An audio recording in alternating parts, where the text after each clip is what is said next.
YouTube, and welcome back to Shelf Tour videos. This is, I believe, Shelf Tour 13 and Poetry Shelf number, if that was 13, 14. This is a second go at it because I got right down to the last couple books, and I usually can do 30 minutes on here, but I got like 23 minutes, and it just died on me, so I'll have to I'll do it again and try to go through quicker. William Butler Yeats, a 1965 edition of the collected works, or collected poems, and it was owned by a M.R. Hodgkin, and it was Christmas 1966, and I also have one volume of the this is the poems of William Butler Yeats, the new edition. It's edition of poems, it's a collected edition, and I'd like to get the rest because there's going to be like essays, dramatic later essays, plays, everything. I'd love to have the complete set of this of Yeats. I just have not looked for it yet, but this is published by Macmillan, edited by Richard J. Feinerman, and done in 1983. So all of it should be out now, but I just don't know how much it's going to be. This is an odd one. I got this in the post. Very, very strange. I didn't order it. I don't know where it came from, to be honest. It originally was sent to Wales for some reason. Somebody had my address, and it had a receipt in there saying it was £5. It was a couple of years ago, and I don't know. I don't know where this came from. But there's some really, really interesting poems in there, and there's a couple postcards, and it's the Poetry, Conspiracy, Radicalism in Sheffield. It is, in these persecuting days, a sufficient crime to have printed a newspaper which has so boldly dared to doubt the infallibility of ministers and to investigate the justice and policies of the measures. Joseph Gales, the editor's address, Sheffield Registered, 27th of June, 1794. And it's an interesting design through it, but there's some really hard-hitting poetry and writing in here. It's whoever gave that to me, thank you, because I never knew it existed. Some more paperbacks. The Faber and Faber series that I like, all the F's around it as a design. This is Wendy Cope, Making Cocoa for Kingsley Amis. The title made me grab it. And it's 1997, this edition, originally 86. Some weird and wonderful poetry in there. Collection of stuff from Heinemann. It's a series they did, an HEB paperback. There's a whole list of titles that are available, and I've only got 3 of them, but it's not something I'm opposed picking up because they're paperback, because I love the design of them. This is collected poems of Robbie Burns, C.S. Fraser, published in 1960 originally, but 1973 edition. This is John Dryden, it's, as I say, same series. 1981 printing, originally 63, edited by Roger Sharrock. And here's Emily Dickinson. And this might be the only Emily Dickinson I've got. I do thoroughly enjoyed the poems in here, so I think it was either an excellent selection or most of her poetry is going to be good reading. It's edited introduction and notes by James Reeves. It's Heinemann again, 1979, originally 59. Arthur Rimbaud, a Modern Library edition. I ordered this from Amazon, and it said it was hardcover. This was many years ago. It's the complete poems of Rimbaud, translated and edited with an introduction by Watt Mason, and 2002 the paperback came out, or 2003 the paperback, but the introduction was 2002. Amazon just said, never mind, we don't have the hardcover, keep the paperback, refund money. Okay. I wasn't arguing, and he's a bit. It takes a while to get used to him, but he's well worth getting used to, his poetry. This is just a plain, it's nothing much on it. Well, the cover is nice, but the spine, it's all faded off or worn off. Stephen Vincent Bennett, decoration by Charles Child, Farrar and Reinhardt Incorporated, and originally 33, this is 36.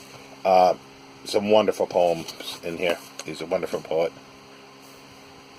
And here's two more that are Penguin imprints, or Penguin and an imprint of Penguin, that were given to me with those other paperbacks I showed in the first, like maybe fifth shelf or sixth shelf. And it was sent to me by a very nice person after I got out of the hospital and was recovering from the cellulitis. This one I remember some interesting stuff in it, but it's like the Poetry Pharmacy, tried and true prescriptions for the heart, mind, and soul. By William Seighart. Particular books, an imprint of Penguin, 2017, so it was quite new when I got it. But yeah, it's a lot of those I'm not really favorable on. This one was quite interesting. There was some good poems in here, not all that I remember. Yersa Daly Ward, called Bone. And this is 2017 as well. Come Hither, a collection of rhymes, poems for the young of all ages. Another big compilation of items, or poems, done by Walter Delamere and embellished by pictures by Alec Buckles. I'm trying to find one. There they are. There's some nice illustrations. It's a mixed bag. Again, it's just a compilation, so a lot of good stuff in there. Here is the Penguin Classics of Walt Whitman's complete poems. It was the first thing I bought of Walt Whitman here in the UK until I got the Leaves of Grass nice hardcover that I have. This I'll probably wind up, just to free up a bit of space there in the poetry. I'll stick this in my shelves that I'm building of my black Penguin books. This year, Lion's Mouth, poems by Alan Brownjohn. It's a slim volume, 1967 by Macmillan, 1967, and I liked what I picked it up for was because I liked the wording of some of the poems, and some of the poems were pretty good. I don't want to mix those up because those are the ones I still need to do. This is quite interesting, and this will need to go on my other pile, or not pile, but with the other sort of slim volumes of Far Eastern translations. A further selection from the 300 poems of the Tang Dynasty, translated by Soame Jennings, assistant keeper of the Department of Oriental Antiquities, British Museum. It's got a jacket. It's quite nice. It's torn there, but I think it's all there, and I don't want to fiddle with it until I get a protector for it. It's John Murray, 1994. It's second to printing in July. First was in June, and yeah, that was quite nice. Let's see here. Selected poems, David Wright, very much like that other one, the Alan Brownjohn. Interesting stuff, interesting word choices. 1980, Ad Donker, Pty Limited. Here's the Bab Ballads, etc. So it says W.S. Gilbert, and it's song, which includes the Song of Savoyard. It's 1932, Macmillan and Company. I love the Christmas inscription in this. To my old woman from her old man, Christmas, 1937. I just love that. They must have had a wonderful relationship. Or, well, maybe he thought he did, but I'm sure it was. It's a multiple reprinting, originally 1904, this is 1932. It's got a lot of interesting stuff, usual for Gilbert and Sullivan. Another one of those Oxford poetical works of, and this is Bridges, excluding the 8 dramas and the treatment of beauty. This is the smaller editions of them. 1947 originally, 1936. Yeah, and it's another copy. It was £1, so hence getting it. This I was very excited to get, and very disappointed reading it. Tony Harrison, Collected Film Poetry. The quote right on the time from the front is from the Times. Harrison is the first master of a form he has made his own. The Times. Well, there's a few interesting bits in there, but not the most, that's for sure. Here is The Skating Parson and Other Stories by F. Pratt Green, Epworth Press, 1963. And it's from the Reverend Robert Walker skating on Duddington Loch from a painting by Rayburn, reproduced by permission of the National Gallery of Scotland. It's a famous painting. It's kind of cool. I've always liked that painting. And then by the looks of it, somebody just decided to write some poems on that. Not all of them, but it's the one poem is called The Skating Parson. So it's well worth the read and the time taken there. Poems by Ella Wilcox, somebody who's, as far as I can tell, is completely forgotten today. There's no date on this, but I assume it's late 1800s or at the latest probably 1910. But I think it's probably between like late 1880s and 1910. It's with an index of titles, index first names, illustrated by Alice Ross, W.P. Nimmo, Edinburgh.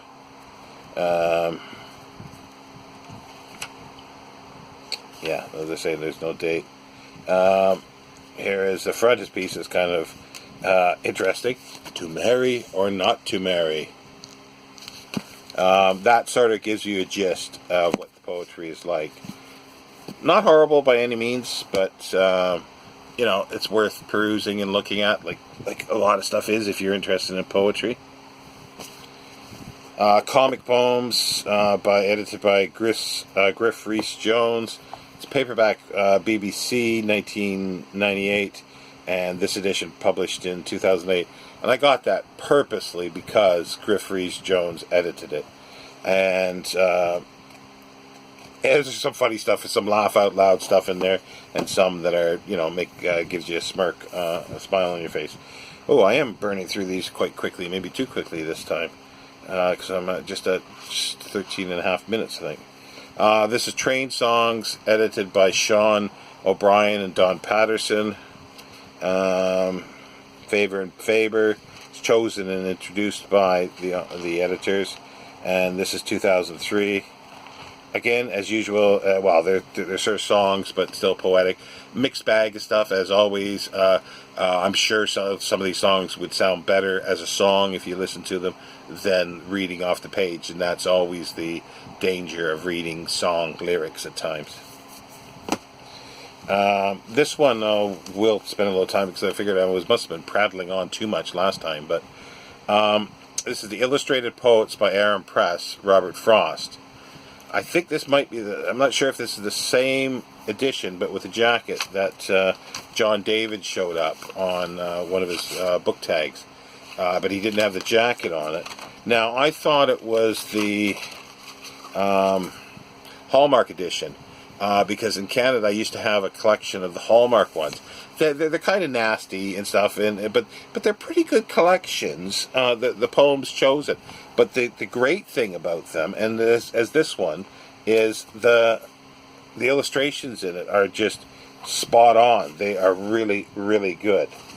So they're definitely worth getting. Not for much. You don't want to pay more. I wouldn't want to pay more than like £1 for this, and probably I even got it for 50p or less, or nothing possibly. I can't quite remember this one. But yeah, this could be, because the thing is, it's got imitation marbled end papers. It doesn't say on the title page. This is 1986 by Aaron Press, and I was thinking that this might be the British version of the Hallmark ones. John didn't say what publisher his was, because I know I had those, and I know they did a Robert Frost, and it was the same size, it was the same look as this, so they could be the same publishers, but I just haven't looked it up now because this sort of just popped up off the shelf now. Here's another local poet, Edward Travis, Evensong and Other Poems, or at least it was published here in Bedford, and it's a reprint edition. It's a pamphlet, 1991, originally 83. Just some wonderful, nice little poems, nicely illustrated, perfectly fine. This was something I rescued out of the garbage. It's got Quentin Blake illustrations in it, so it was well worth getting and keeping. It's Wouldn't You Like to Know by Michael Rosen, and it's a Puffin book. It's out of a school library. It's stained, it's rough around the edges. Originally 1997, this is 1981 printing, and that gives you the idea. Very short poems, and the line drawings of Quentin Blake. Definitely fun reading. These are two self-published books by someone Mary Cochran, that I'd followed on Twitter, and we had a lot of wonderful conversations. I'm not sure what's happened. People do, disappear off Twitter, and you never see them again. Sometimes you make friends, and then sometimes they just disappear. Sometimes you just carry on off Twitter. But I liked her poetry, and there might be a third volume, but I'm not sure. This is printed through Amazon. Some wonderful stuff. The Dream Departure. This is 2014, I think. Yeah, 2014, Volume 1. And then The Land Beyond Dreams, Volume 2, 2015. And, yeah, some wonderful little poetry there. Now we're getting near the end. But as I say, there's a lot of books because they're quite thin. Here's Selected Poems of James Reeves, A&B Poetry. I'd never heard of the guy before, and I don't remember much about this. This is from the 60s, so it would never have been in hardcover, but it's interesting enough. A little self-published little pamphlet by an arts group from here at Bedford and Luton, and it was there. I bought it. It's a collection of haikus. This is really cool. Morai Myth and Legend. It's a verse from by L.F. Moriarty. Yes, Moriarty. It is wonderful collection of poetry and the myths. Published by Arthur J. Stockwell in 1958 from Ilfracombe, Devon. This is a wonderful collection as well. It's 19th century Victorian women writers of poetry. Wonderful selection in here. Not everyone hits the mark fully, but a lot, and most do. And I wish it was much bigger. I wish it was as big as my long 18th century one of women writers, like 4 times, 5 times, 6 times, multiple volumes. And I'm sure the material is there. And this is very good. This is compiled by Catherine Riley with a preface by Germaine Greer. Enthymarion Publishers, 1994. Wonderful. This year I bought on sort of a recommendation of somebody tweeting the poem August Light. Wonderful poem. So I thought, I'll go and buy the book. It's ARC, publishing 2005. The authors, several others. I was dismayed by most of it, but the Autumn Light one was fantastic. Here's the last one, is a gem. Jimmy's Blues by James Baldwin. Most probably know, if they know James Baldwin, is from his novels, and particularly I just remember now, Go Tell It on the Mountain, which is a fantastic novel. And if you didn't know he was a poet and you liked his writing, go get his poetry. If you like poetry, get his poetry. It's wonderful. There ends, because I'm at 20 minutes and I want to shut down now before it stops. Take care, BookTube. I'll be back later with an essay.